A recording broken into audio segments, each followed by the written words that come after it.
Session 41 of Unit 4 of Industrial Relations and Labour Legislation of 6th semester BBA of Mangalore University. In this session, we shall study about the essentials of a good disciplinary system or principles of industrial discipline.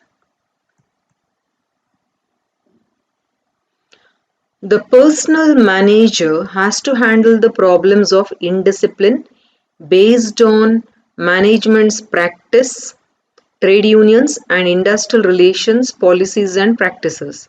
He should create a conducive environment for discipline by following the guidelines such as clearly laid down rules, regulations and procedures, impartial decisions and consistent enforcement of rules, select and award right punishment, verify the past records of the offender, consider the precedents, make sure that action corrects but not punishes, be sure that reprimand is necessary, be sure that the principle of just cause are observed. So the essentials of a good disciplinary system or the principles are: first is knowledge of rules. Both the supervisor and the worker should clearly understand the rules and regulations of the organization. For this purpose, the organization should develop a code of discipline in cooperation with the workers. This code should contain in writing the rules, regulations, procedures which are necessary to maintain discipline. This must be known to all concerned along with the punishment for their violations. Code of discipline should be published in employee handbook. Second essential or the principle is prompt action. All violations and misconduct should be properly inquired into. When the penalty is imposed immediately after the misconduct, the offender identifies the punishment with the act he has committed. Therefore, he tries to avoid the offense in future. Punishment should not be delayed, otherwise it will lose effect.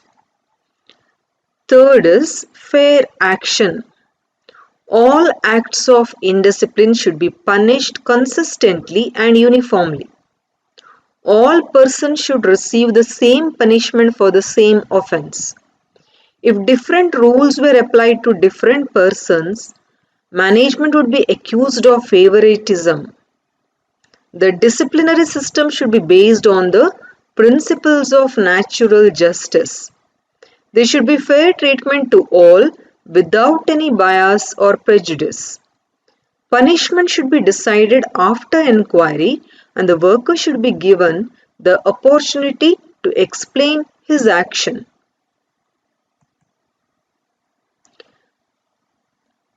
The next principle is well-defined procedure. The procedure to be used for disciplinary action should be clearly laid down. Definite and precise provisions for appeal and review of all disciplinary actions should be provided for. The authority for taking disciplinary action should be vested in a responsible officer, preferably in the immediate boss. The employee should be told the reasons for action taken against him and the action should be taken in private. Next principle is constructive approach. The disciplinary system should be as far as possible preventive rather than punishing. Focus should be on preventing violations rather than on administering penalties. This is necessary to ensure that infringement of rules and regulations are not frequent. Self-discipline is the best form of discipline and management should encourage such sense of discipline among employees. After taking the disciplinary action, the supervisor must assume a normal attitude towards the worker. Finally, review and revision. All rules and regulations should be appraised at regular intervals to ensure that they are appropriate to the changing circumstances. If a particular rule is violated again, it should be thoroughly studied to discover and remove the causes of such violations. References: